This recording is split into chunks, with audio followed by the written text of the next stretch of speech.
Welcome to Stories That Hurt. Here, we share stories that touch the heart, stories that invite you to pause, feel, and reflect. Florida doesn't sleep the way other places do. Even at midnight, something is always moving. Water shifts, trees whisper. And sometimes, the wild reminds people that it was here first. Tonight's story is inspired by real events that happened. In Florida, events confirmed by police reports, wildlife officers, and terrified homeowners who never imagined they'd share their living room with a predator older than history itself. This is the night the swamp knocked back. It was August 2022, Fort Myers, Florida. The air was heavy, thick with heat and moisture, the kind that makes your skin feel damp even indoors. A quiet suburban neighborhood sat just miles from wetlands that had existed long before houses, fences, and swimming pools. Miguel Ramirez locked his sliding glass door at exactly 11:43 p.m. He remembers the time because his phone buzzed with a breaking news alert. Florida residents warned after increased alligator activity. Miguel shook his head. In Florida, alligator warnings were background noise, like hurricane updates or heat advisories. You noticed them, but you didn't really feel them. He turned off the lights. That was his first mistake. Less than 50 yards away, hidden by darkness and flooded grass, an 11-foot American alligator was moving silently through a drainage canal. Days of heavy rain had erased the natural boundaries between human neighborhoods and the swamp. To the alligator, this wasn't trespassing. It was opportunity. At 12:26 a.m., the Ramirez family dog, Luna, began to growl. Not bark, growl, that low, instinctive sound animals make when something is deeply wrong. Miguel woke instantly, then he heard it, a slow scrape. A pause, then glass exploding inward. The sound was violent, sharp, final. Miguel jumped out of bed as Elena grabbed their daughter Sophia, pulling her close. The house alarm screamed, but it sounded distant, unreal. Miguel stepped into the hallway barefoot. Moonlight spilled into the living room, and standing there was an alligator. Not a baby, not a lost juvenile, a full-grown apex predator. Its body stretched across the tile floor, tail sweeping lazily as it tried to understand where it was. Shards of glass were embedded in its armored skin. Its mouth opened slightly, revealing rows of yellowed teeth designed to crush bone. For a moment, time stopped. Narrator quieter, this wasn't a movie, this wasn't a nightmare. This was real. Miguel whispered, "Don't move." The alligator moved. Each step sounded like stone against tile. Furniture cracked under its weight. A coffee table snapped in half when the animal brushed past it. Miguel dialed 911. His voice shook. "There's an alligator in my house." There was silence on the line. Then the operator said, "Sir, are you serious?" The next 15 minutes felt endless. The alligator became agitated, confused by walls, lights, and reflections. It snapped at shadows, slammed its tail into the TV stand, and sent electronics flying across the room. Luna barked once from the laundry room. The alligator turned toward the sound. Miguel slammed the door shut just in time. Police arrived first, but they stayed outside. Because guns don't work the way people think they do against animals like this. Then wildlife officers arrived, trained professionals who deal with Florida's worst-case scenarios. The capture took nearly an hour. Neighbors recorded from behind curtains. Helicopter lights swept across rooftops. The alligator hissed, thrashed, and fought with the strength of something that had survived millions of years of evolution. Finally, silence. At 3:17 a.m., the alligator was removed. The living room looked like a disaster zone. Glass, broken furniture, deep claw marks in the walls. Sophia stared at the empty space where the animal had been. "Is it gone forever?" she asked. Miguel didn't know how to answer. Wildlife officials later confirmed this wasn't an isolated incident. Rising water levels, urban expansion, and climate change are forcing wild animals into human spaces at increasing rates. Florida is the front line. The Ramirez family rebuilt. Stronger glass, higher fences. More lights, but some things can't be repaired. Miguel still listens at night. Elena checks the doors twice. And Sophia tells this story today. Not to scare people, but to remind them. In Florida, the wild doesn't knock politely. Sometimes it breaks in. Asterisk earlier that same evening. Neighbors had noticed strange things. A backyard gate torn clean off its hinges. A pet bowl dragged into the canal. Deep tracks in the wet grass. Wide, heavy, unmistakable. But in Florida, people explain these signs away. Raccoons, stray dogs, probably nothing. At 1:04 a.m., while wildlife officers were still on their way, the situation inside the house took a darker turn. The alligator stopped thrashing. It became still. Too still. Miguel noticed it first. The way its body lowered, its head angled slightly toward the hallway. Toward the bedrooms, toward his family. This wasn't panic anymore. This was focus. Narrator tense. Alligators don't chase the way mammals do.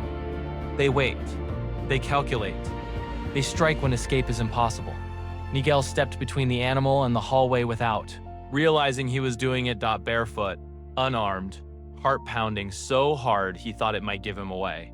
The alligator's eyes locked onto him. No emotion, no fear, just instinct. Then it lunged. The sound was explosive. Claws scraping tile, jaws snapping shut inches from where Miguel had been standing. He fell backward, slamming into the wall as plaster cracked behind him. Elena screamed. Sophia covered her ears. For a brief, horrifying moment, the animal was halfway down the hallway.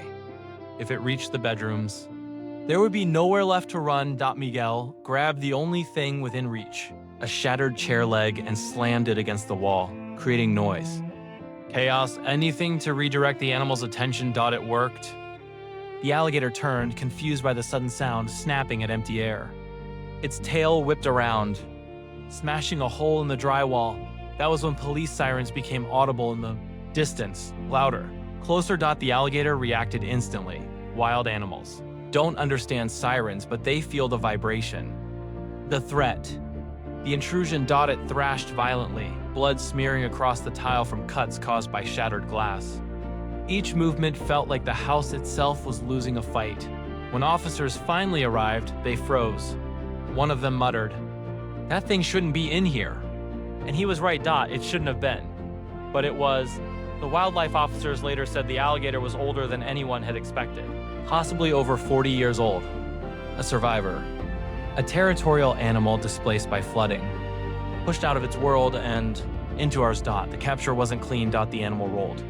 Snapped. Nearly broke free twice. At one point.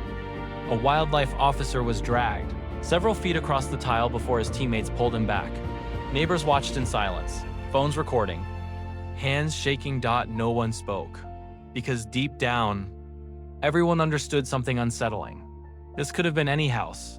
When the alligator was finally removed, dawn was already creeping into the sky. 3:17 a.m. the night was over. But the lesson remained. In the weeks that followed, wildlife reports spiked across the region. More sightings, more near misses, more animals turning up where they didn't belong, swimming pools, garages, front porches. Florida. Officials issued statements. Experts explained the science. But science doesn't stop fear. Miguel still wakes up. When he hears scraping sounds, Elena flinches when glass breaks. And Sophia, she doesn't sleep with her door closed anymore. Not because she's afraid of what's inside the house, but because she's afraid of what might try to come in again. Narrator quiet. Reflective. Because in Florida, the line between civilization and wilderness is thin, sometimes invisible, and sometimes it shatters. Asterisk by sunrise. The house no longer looked like a home. It looked like evidence. Yellow tape cut across the yard. Broken glass glittered in the early light. Deep gouges scarred the tile where claws had slipped and fought for traction. Neighbors stood quietly. No one joked. No one laughed. Because everyone could still smell it. Mud, blood, swamp water. Inside. Wildlife officers walked through the wreckage with cameras and notebooks. One of them stopped in the hallway. He knelt. And went quiet. Pressed into the tile were clear, massive drag marks, leading toward the bedrooms. Then stopping right where Miguel had been standing. The officer looked up and said only one thing. "If you'd been a step slower." He didn't finish the sentence. Miguel didn't ask him to. That afternoon, officials confirmed what many already suspected. The alligator had not been wandering randomly. It had been following the water. Following food. Sources. Following heat. The neighborhood sat directly in its path. And according to tracking, data from similar incidents. It wouldn't have been the last one. The Ramirez family stayed with relatives at night. The house felt wrong. Too open, too quiet. Sophia lay awake on a couch, staring at the ceiling. Every sound made her flinch. The hum of an air conditioner. A car passing outside. Water moving through pipes. At 2:30 a.m., she sat up. "Mama," she whispered. "I hear something." Elena froze. Miguel held his breath. They listened. Nothing. Just silence. Then, a soft scrape. Outside. Against the fence. Miguel moved to the window slowly. Carefully. He pulled the curtain back an inch. The yard was empty. The fence stood intact, but in the wet grass beneath the porch light. There were fresh tracks. Wide. Heavy. Leading toward the canal. Leading away. Narrator final. Officials later said it was probably another alligator. Displaced. Searching. Doing exactly what nature taught it to do. But Miguel never forgot how close it had come. Thin the line was. How easily the night could have ended. Differently, the house was repaired. The glass reinforced. The fence raised higher. Life moved on. But Florida didn't change. Because it never does. In Florida, the wild isn't out there. It's waiting. And sometimes it remembers the way back. Asterisk.